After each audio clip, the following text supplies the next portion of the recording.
Sì, mi è arrivata qualche informazione in maniera ufficiosa, non tanto dalla parte politica ma da alcuni tecnici che lavorano in questo ambito a livello romano.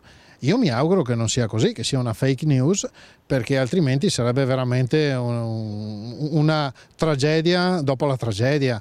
Noi per il prossimo anno e l'anno successivo abbiamo 500 milioni di euro abbondanti che ci devono essere riconosciuti, perché così era stato deciso dal governo Conte 1 e quindi ce li aspettiamo. Noi abbiamo già definito i piani di intervento, le opere da fare e quindi ce li aspettiamo. Ripeto, mi auguro che sia una fake news e non sia vero. Che impatto avrebbe? Devastante, perché mentre quest'anno abbiamo fatto le opere, quelle più urgenti, per quelle un po' più complesse che richiedono progettazioni anche più lunghe, le abbiamo ovviamente rinviate all'anno prossimo e a quello successivo, e ovviamente se non ci fossero i soldi queste opere rimarrebbero in sospeso, sarebbe gravissimo.